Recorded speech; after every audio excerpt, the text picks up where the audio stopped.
Beleza. Bom, pessoal, então nós vamos iniciar aí a nossa palestra, né, ou aula, né, para alguns. Então, esse é um curso de extensão que tem o título aí, né, Ciências Fisiológicas da Covid-19, tá? Então, a aula que vocês vão ver hoje é disfunção endotelial na Covid-19. Eu sou o professor Gerson Jonathan Rodrigues, sou professor de farmacologia no Departamento de Ciências Fisiológicas aqui da Universidade Federal de São Carlos, tá? E também, atualmente, eu estou na coordenação do Programa Interinstitucional de Pós-Graduação em Ciências Fisiológicas. Eu sou o coordenador do FISCAR, uma vez que nós somos um programa interinstitucional, tá? O FISCAR Unesp. Então, nós temos 2 coordenadores desse programa. Eu sou o coordenador do FISCAR e a professora Débora é a coordenadora Unesp, certo? Bom, então nós temos aqui o folder de divulgação. Essa é a comissão organizadora, tá? Então está todo mundo aí assistindo a gente, está todo mundo na sala. Essa comissão organizadora trabalhou bastante, né? A ideia de fazer esse curso, ela surgiu aí muito rápida, né? Então ela começou, né? Eu tive a ideia, acho que foi na segunda-feira passada, uma coisa assim, a gente já tramitou na PROEX, já aprovou, e essa equipe aqui que vocês estão vendo me ajudou, tá? Porque com uma velocidade muito grande, para que a gente conseguisse colocar essa atividade para funcionar, tá? Então, nós temos aqui são meus alunos de pós-graduação, de iniciação científica, e a Graziele, que é minha técnica, tá? Então, já de início, agradeço a comissão organizadora, que se empenhou bastante aí nessa atividade, que não é fácil, não foi fácil não, tá? Então, vamos lá. Pessoal, essa é uma atividade de extensão, tá? Que tem uma função informativa, tá? E também, como nós temos aí uma população bem grande, né, de pessoas interessadas nessa temática de Covid-19, eu convidei o professor Gustavo, ele é professor aqui da UFSCar, professor da Faculdade de Medicina, tá? E é o coordenador de um projeto de extensão que se chama InformaSUS, o UFSCar, né? Esse InformaSUS é um projeto grande e existe o InformaSUS na UFSCar. Quem é o representante na UFSCar desse programa é o professor Gustavo.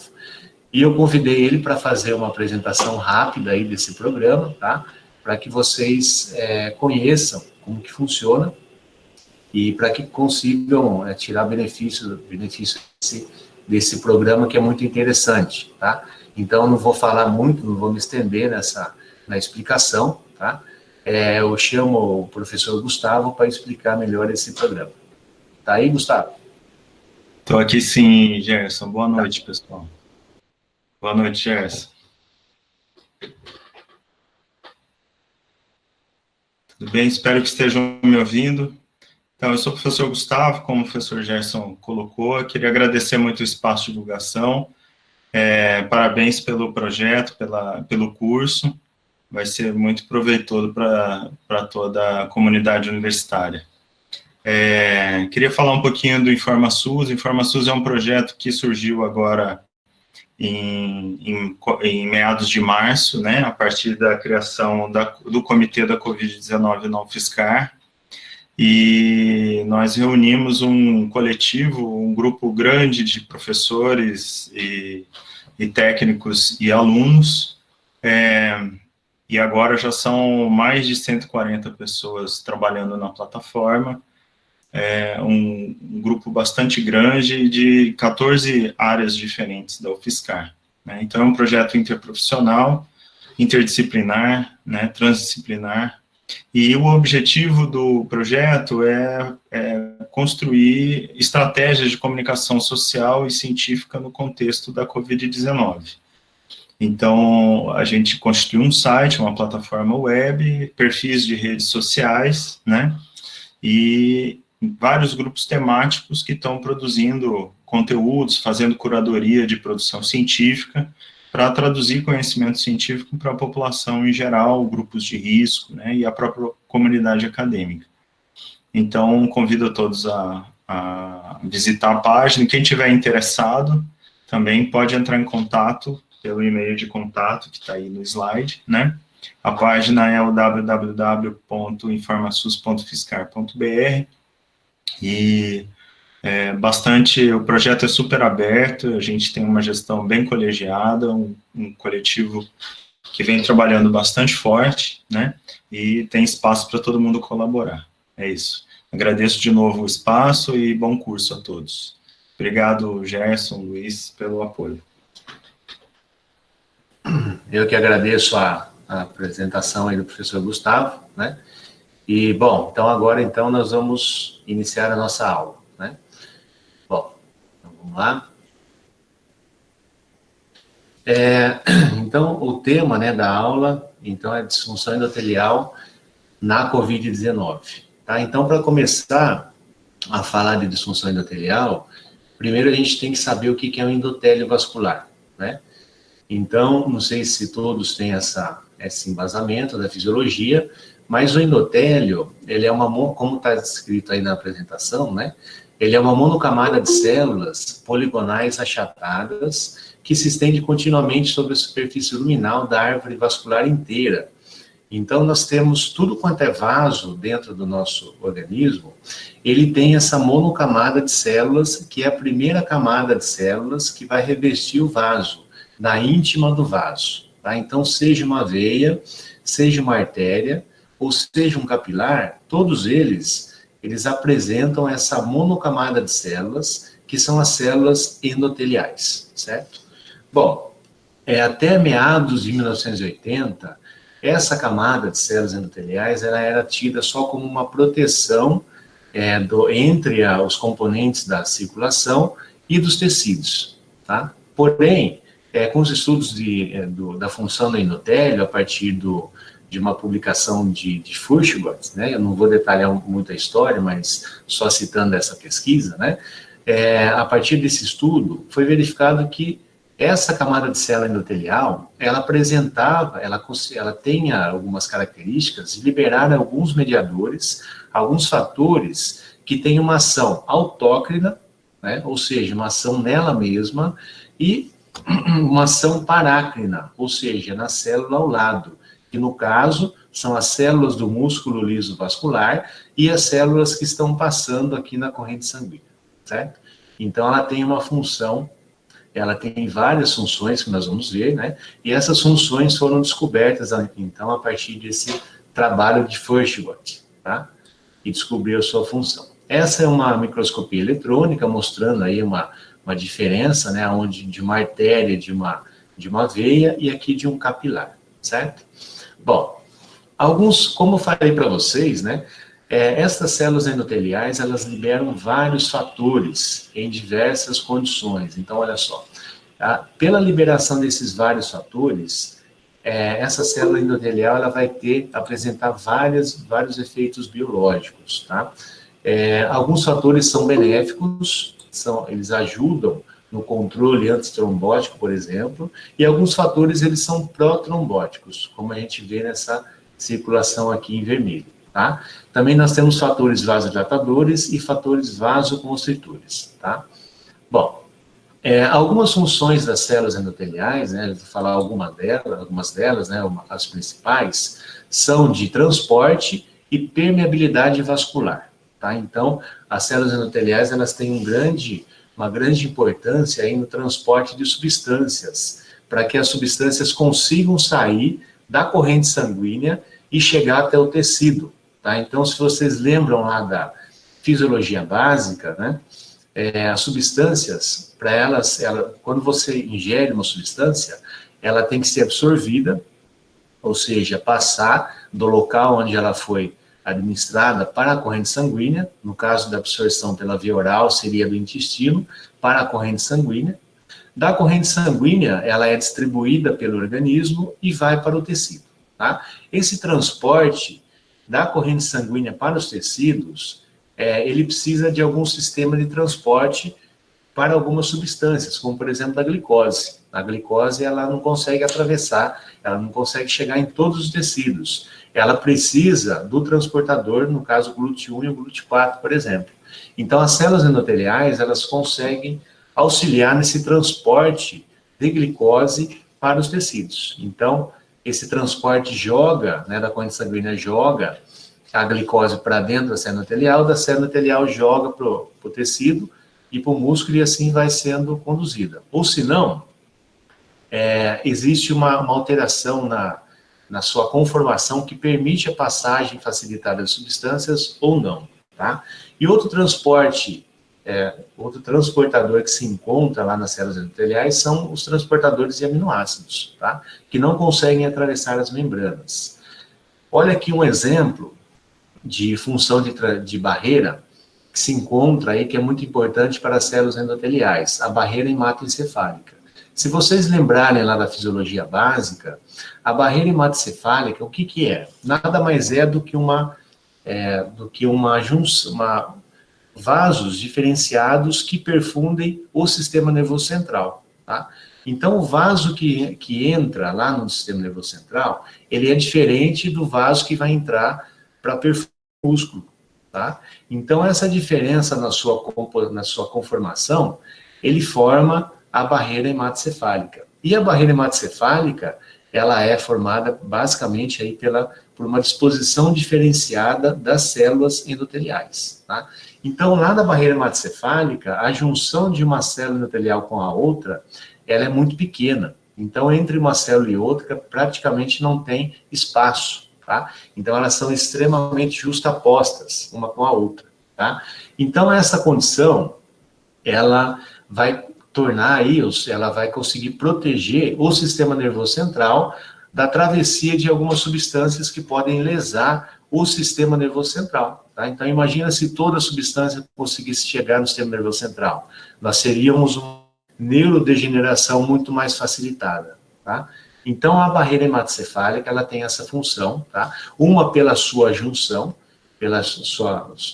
aqui, uma com a outra, não permitindo, de uma forma facilitada, a passagem de substâncias para o sistema nervoso central, e a outra por seu sistema de transporte, que apresenta aqui nas células endoteliais diferenciadas dessa circulação que perfunde o sistema nervoso central, tá?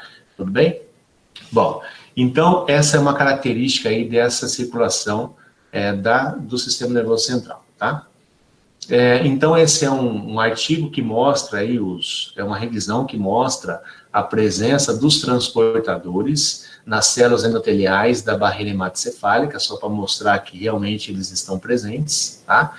E esse esqueminha aqui que eu sempre mostro na graduação, ele mostra a diferença na conformação da célula endotelial, na sua disposição, nos diferentes vasos do organismo. Olha lá que interessante, ó.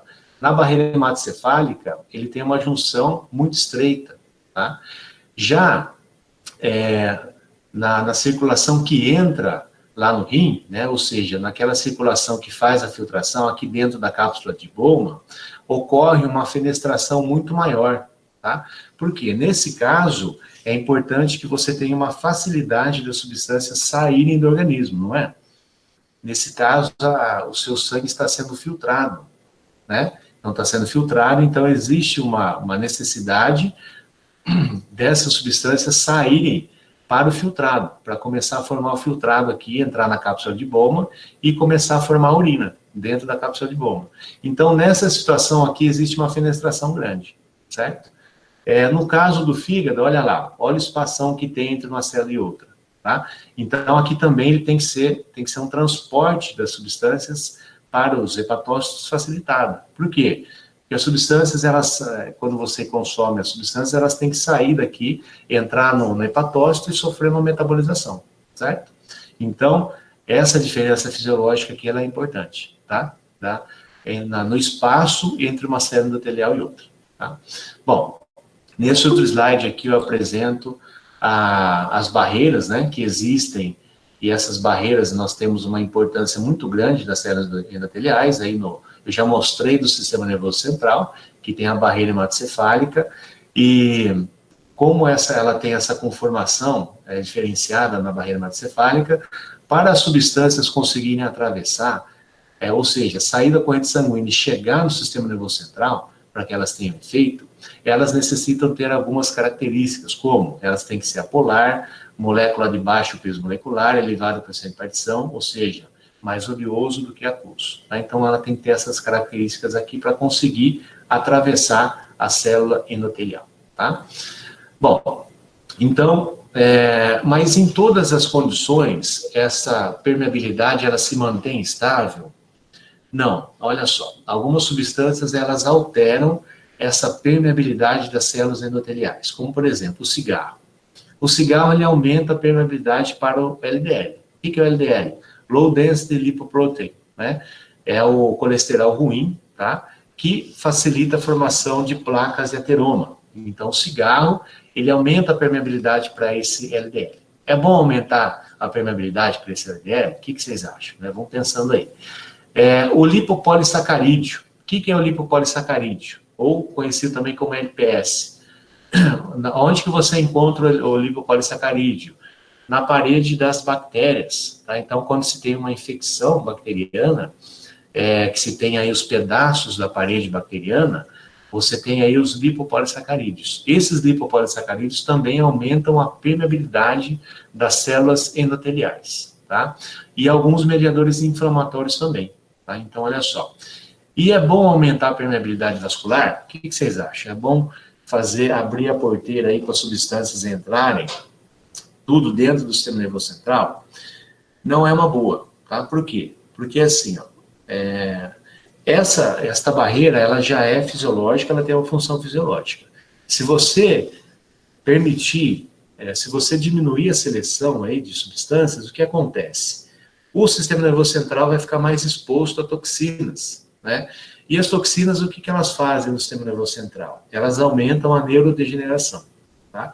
Então, manter esse controle de permeabilidade, é importante, tá? E estas substâncias aqui, elas vão fazer um aumento, tá? Olha só esse experimento aqui, ó, que foi realizado numa condição de meningite. Olha só que interessante. Nós temos no eixo X o tempo e no Y a concentração da penicilina em diferentes compartimentos. Olha só, aqui inicialmente é no plasma, que está em verde, foi injetado endovenoso, foi um derivado da penicilina, tá? E a concentração na corrente sanguínea começou a cair, que é o que acontece quando se faz a infusão endovenosa, tá? E foi quantificado a penicilina no líquido cefalorraquidiano. O que o líquido cefalorraquidiano, aonde que ele fica? Ele envolve o sistema nervoso central, tá? Então, nesses casos aqui, foi feita uma punção na medula, tá?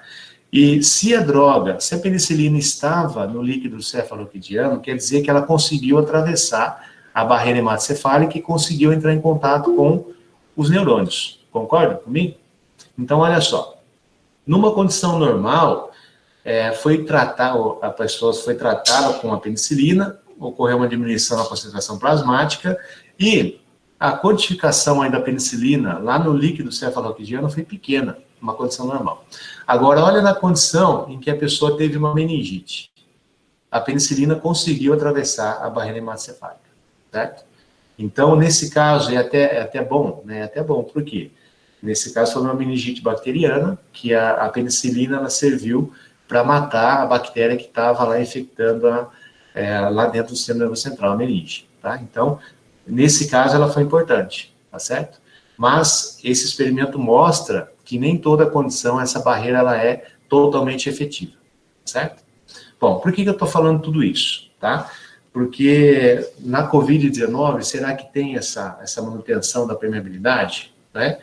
Não tem estudos ainda mostrando, mas com certeza tem um aumento de permeabilidade das substâncias, tá?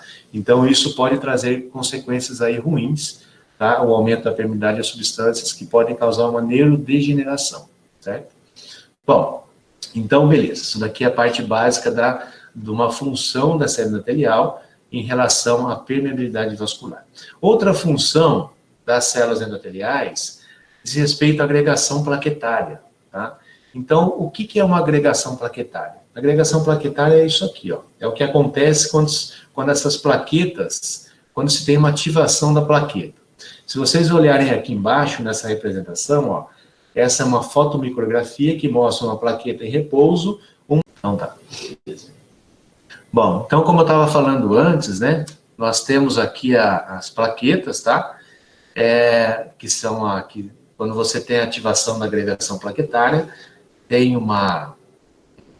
ela forma aqui ela muda de conformação, ela fica mais pegajosa e começa a se unir uma nas outras, tá? Isso daqui é uma forma muito simplista de falar, tá? Mas tem uma série de alterações, expressão de receptor, tá? É só de uma forma mais simplificada para que vocês entendam, tá certo? E se a gente for explicar os mecanismos, a gente fica aqui até as 3 da manhã, tá? Bom, tem alguns fatores que são ativadores da agregação plaquetária, como ADP, tromboxana 2, MMP2, e alguns fatores que são inibidores da agregação plaquetária, como a ADPase, PGI2, que é prostaciclina, e o óxido nítrico, NO, porque é nitric oxide, certo? Então, eles são inibidores da agregação plaquetária, tá? Bom, então nós temos aí as condições, né? Nós temos uma condição fisiológica, nós temos um balanço da produção dessas substâncias, tá? E um controle aí da agregação plaquetária. E as células endoteliais, elas auxiliam na liberação de fatores que são antiagregantes plaquetários. Isso quando as células endoteliais estão com uma função preservada, certo? Bom, então olha só. O endotélio com a função preservada mantém o revestimento do vaso sanguíneo como não trombogênico, ou seja, não formador de trombo, certo? Pela liberação de alguns fatores, como, por exemplo, prostaciclina, óxido nítrico, ecto-ADPase e a uroquinase. Esses são alguns exemplos de substâncias que são liberadas pelo endotélio e que controlam a agregação plaquetária. Tem efeito antiagregante plaquetário, certo? Então tá. Então eu já contei para vocês aqui que o endotélio ele tem um efeito antiagregante plaquetário, certo? Quando ele está com uma função preservada, certo? Bom, mas o que acontece, né, e o que aconteceu aí na clínica quando se teve o uso crônico dos inibidores seletivos da COX-2, tá? A COX-2, ela é bastante expressa, né, nas células endoteliais. O que quer dizer expressa? Você tem uma expressão proteica importante dela, né, da COX-2, lá pelas células endoteliais. Então, você encontra a COX-2 nas células endoteliais, tá? Isso não se sabia muito bem antes de ser lançado os fármacos seletivos para a COX-2, tá? Por quê? Porque a COX-2, ela aparece, geralmente, quando se tem uma inflamação. Tá? Então, se você está com a ponta do dedo inflamada e você for quantificar qual que é a enzima inflamatória que tem lá, você vai encontrar uma maior concentração de COX-2. Se você quantificar no seu dedo normal, que não tem inflamação, a quantidade de COX-2, ela vai estar praticamente inexistente. Tá? Então, ela é chamada de COX induzível, ou seja, ela é expressa em situações de inflamação. Tudo bem? Então, olha só, quando se foi lançado aí, quando se foi feito um grande esforço da indústria farmacêutica para o desenvolvimento de um fármaco inibidor seletivo da COX-2, tá? Mas por quê? Porque os dois estão envolvidos na inflamação, mas o COX-2 é a enzima que está mais acumulada na inflamação. Tá? Então, os inibidores COX-2 têm uma eficácia muito grande na diminuição da inflamação, tá? Porém, e por que outro motivo também de se ter um desenvolvimento? Porque a COX-1, ela controla a produção da bomba de H+ no estômago, tá? E a produção de muco. Então, quando você inibe COX-1, tem uma gastrite. Então, um alvo muito bom aí com anti-inflamatório é a COX-2. Por isso, o grande esforço da indústria farmacêutica em inibir a COX-2. Porém, não se sabia que ela tinha uma função fisiológica importante lá no endotélio. E olha só o que acontece quando se tem uma inibição da COX-2 no endotélio. O endotélio ele perde a liberação de prostaciclina, que é um modulador da agregação plaquetária e é um modulador do tônus vascular também. A prostaciclina tem um efeito vasodilatador. Quando se tem a inibição dela, ocorre aí uma diminuição da agregação plaquetária e um favorecimento da vasoconstrição, tá? Isso não quer dizer que qualquer pessoa que tomar o inibidor seletivo de COX-2 vai ter uma vasoconstrição e vai ter um aumento de formação de trombo. Não. Isso quer dizer que na pessoa que precisa, ou seja, a pessoa que tem doença cardiovascular, ela precisa mais dessa COX-2 do que uma pessoa que não tem. Então, nessas pessoas que têm problema cardiovascular, elas têm uma maior incidência de infarto do miocárdio, certo? Então, por isso que ela é uma droga restrita à utilização para pessoas que não têm problema cardiovascular, tá certo? Então, mas por que você está falando de tudo isso, né? Numa aula de função endotelial do COVID? Pelo seguinte, você tem um aumento da inflamação no COVID e com certeza você tem um aumento de expressão de COX-2 também nessa situação, certo? Então, nós temos aí essa enzima inflamatória que é importante, tá? E que ela controla aí, ela está lá dentro do endotélio e ela controla a agregação plaquetária, né? Ela faz parte do controle da agregação plaquetária pela liberação de prostaciclina, tá certo? Tendo efeito antiagregante e vasodilatador, certo? Bom, então, resumindo um pouquinho de tudo isso, é o seguinte, o endotélio, quando ele tem uma função boa, né, ele libera mediadores antitrombóticos e mediadores que vão fazer a vasodilatação. Quando o endotélio ele tem uma disfunção, o endotélio passa a ter um estado protrombótico, certo? E também ele passa a ter um estado mais vasoconstritor do que vasodilatador. Ele libera mais vasoconstritor do que vasodilatador. Então, acontece o seguinte, voltando ao nosso esquema, uma função preservada, o endotélio libera fatores antitrombóticos, controlando aí a agregação plaquetária. Quando se tem uma disfunção, ocorre a liberação de fatores pró-coagulantes, certo? Tudo bem até aqui? Tá? É ruim porque eu não consigo ver um feedback, mas vamos lá, estou entendendo que está tudo certo. Bom, então a segunda função a gente já viu, né? A terceira, modulação do tônus vascular, né? A modulação do tônus vascular é importante também pelo endotélio, tá? E ela é controlada pela liberação de alguns mediadores como o óxido nítrico, produtos da COX, né, da ciclooxigenase, da COX-2, por exemplo, que é a prostaciclina, endotelina e o EDHF. EDHF ninguém sabe ainda a identidade dele, tá? É um fator endotelial de hiperpolarização. Ele sai do endotélio, vai para o músculo liso, relaxa e ninguém sabe ainda a identidade dele, tá? Bom, então vamos lá. Vamos entrar na vasodilatação. O óxido nítrico, ele tem uma função extremamente importante aí no controle do tônus, no controle da inflamação, né, no controle da agregação plaquetária.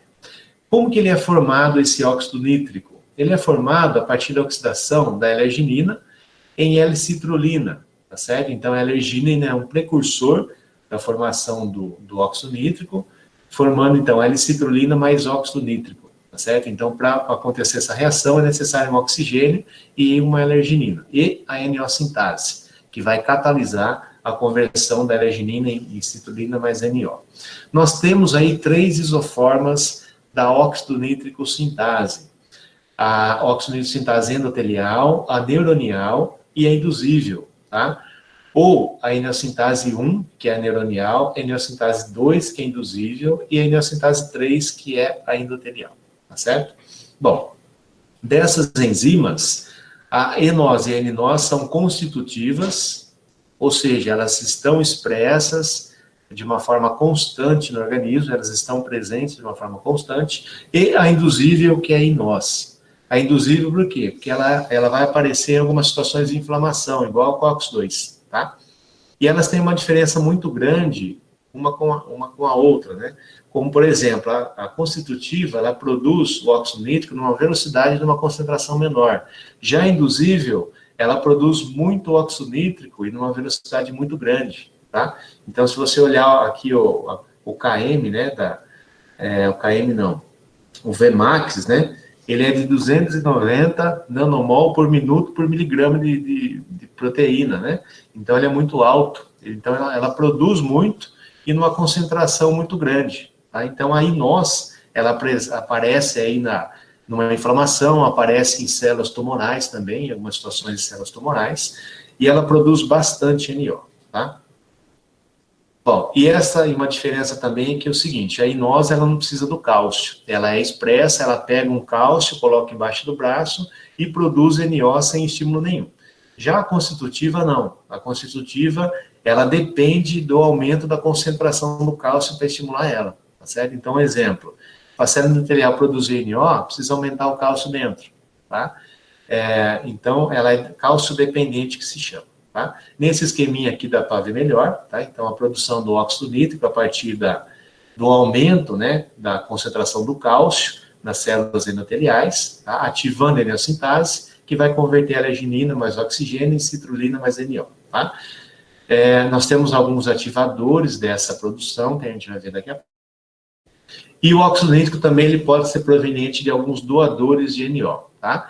O óxido nítrico, na sua função vasodilatadora, ele tem uma ação parácrina. Ele sai do endotélio e vai para o músculo liso. No músculo liso, ele ativa uma enzima que se chama guanina aciclase solúvel, que faz uma cascata de eventos intracelulares, levando a queda do cálcio no músculo liso, induzindo a vasodilatação. Tá? O óxido nítrico também ele pode ser proveniente do nitrito. Tá? O nitrito, na presença de um H+, e de um doador de elétron, ele é convertido a NO. Tá? E aí o NO, ele consegue fazer o seu efeito de vasodilatação, certo? Então, a partir do nitrito também, tá? Então, até tem alguns trabalhos, né, mostrando que uma dieta muito rica em nitrato, o nitrato é NO3, né, que é no caso da beterraba, esse nitrato, ele é convertido a nitrito no estômago, pela nitrato redutase, e o nitrito, ele cai na corrente sanguínea e é convertido a NO, tá? Então, um exemplo, na Europa está sendo vendido hoje o suco de beterraba para o controle da pressão arterial. Tá? Então, o suco da beterraba ele tem uma alta concentração de nitrato. Tá? E esse nitrato vai ser convertido em NO, que tem um efeito vasodilatador. Tá? Só colocando um exemplo aí. Bom, alguns estímulos que estimulam fazem com que ocorra a produção do óxido nítrico. Olha lá. O primeiro aqui é o shear stress. O que é o shear stress? É o estresse de cisalhamento. Tá? O estresse de cisalhamento é um fluxo, quando o fluxo de sangue está alto nas células endoteliais, ocorre a estimulação da produção do óxido nítrico, tá certo? Então, um exemplo, no exercício físico, né? Vocês que são da área aí da educação física, quando a pessoa faz o leg press, por exemplo, faz uma força muito grande, aumenta muito a pressão arterial, se tem o shear stress muito intenso e depois ocorre uma queda na pressão arterial intensa, né? Parte dessa queda é proveniente da produção de óxido nítrico, tá? Que ocorre aí pelo shear stress. E aí nós temos outros fatores que estimulam a produção do NO, como fatores de crescimento, bradicina, histamina, noradrenalina, trombina, endotelina, né? Então são fatores endógenos aí que estimulam a produção do óxido nítrico endógeno, tá? Que vai ter efeito vasodilatador e também o efeito antiagregante plaquetário, tá? Mas quais são os efeitos biológicos do NO, do óxido nítrico? O óxido nítrico tem muitos efeitos biológicos, tá? A gente está falando aqui basicamente da vasodilatação, mas ele tem muito efeito, olha só, a gente já falou da vasodilatação, da diminuição na agregação plaquetária, ele diminui a oxidação do LDL, tá? A oxidação do LDL é um passo importante para a formação de placa de ateroma, e outros efeitos aí que são importantes, como o efeito cardioprotetor. Tá? Será que a produção do óxido nítrico ela é importante para a manutenção da pressão arterial? Ela é. Olha só nesse exemplo. Esse exemplo aqui, alguns ratos foram tratados com L-NAMI, que ele é um inibidor da enzima da óxido nítrico sintase, e olha só o que aconteceu com a pressão arterial desse animal. Foi lá em cima. Tá? Então, isso mostra que ela tem a produção basal do óxido nítrico ela é importante para a manutenção da pressão arterial. Tá?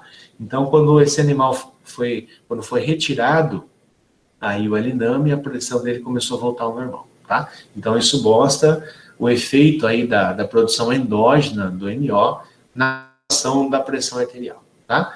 E o óxido nítrico, ele tem também alguns efeitos diretos e indiretos, isso é muito dependente da concentração, tá? O óxido nítrico não tem só efeitos fisiológicos benéficos, ele tem efeitos deletérios também, tá? Então, olha só, essa revisão de Thomas e colaboradores, 2008, ele faz essa é uma adaptação, né, dessa revisão, que ele mostra que concentrações fisiológicas do óxido nítrico, que fica aí entre 10 e 30 nanomolar, tem um efeito fisiológico importante pela ativação da guanilato ciclar solúvel. Já em altas concentrações, acima de 400 nanomolar, ocorre estresse oxidativo e estresse nitrosativo por essa alta concentração do NO, tá? E também ocorre a disfunção endotelial. Então, o próprio NO, ele pode causar uma disfunção endotelial quando ele é produzido numa concentração muito grande, principalmente quando quando você encontra na célula endotelial o ânion superóxido, que é um oxigênio com elétron desemparelhado lá na sua última camada de valência, certo? Então, esse O2 negativo aqui. Tudo bem? Então, quando ele encontra o ânion superóxido no caminho, ele vai formar o peróxido nitrito. Aí ocorre uma potencialização desse estresse oxidativo, certo? Então, o NO ele é benéfico em concentrações fisiológicas, só que em altas concentrações ele tem efeitos deletérios, tá? Esse é um exemplo de um efeito deletério, né, de um artigo que nós publicamos aí, de uma sepse. Então, nesses animais, eles foram submetidos a sepse, tá? O que é a sepse? É uma infecção generalizada, tá? Nesses animais aqui nós fizemos uma perfuração no intestino, uma perfuração, extravasamento de fezes e aí fechamos o animal. E olha só o que acontece com a pressão do animal, vai caindo, caindo, caindo até ele tem um choque séptico, tá? Que é a queda da pressão extremamente importante e fica sem perfusão dos tecidos, tá? Essa queda na pressão arterial, ela ocorre por quê? Pelo aumento da produção do óxido nítrico via NO-sintase induzível, tá? Que é aquela que eu comentei com vocês, que ela produz muito NO e numa velocidade muito grande, tá? Então, o óxido nítrico, ele nem sempre é tão bom assim, tá? Então, no caso da infecção, ele pode levar a uma hipotensão grave, que é o choque, certo? Esse é um exemplo aqui de um experimento que eu fiz quando eu estava no pós-doc, mostrando, olha só, em animais com sepse, tá? Aqui é o controle, esse é o CLP, que é a sepse, e esse é o tratamento que eu fiz. Esse animal que está com sepse, ele não responde a vasoconstritores, tá? Então, ele não responde ou responde muito pouco. Olha só esse exemplo aqui, ó. Um animal que passou pela sepse, nós tratamos com fenilefrina, que é um agonista alfa-1, do músculo, que vai induzir o aumento da pressão arterial, e aumentou a pressão muito pouco, tá? Aumentou aí 5 milímetros. Já no controle aumentou 40, tá certo? 30 microgramas por quilo e 60 microgramas por quilo. Aqui aumentou 50 e aqui no animal com sepse aumentou muito pouco também. Então, ele tem uma vasoplegia, esse animal com sepse.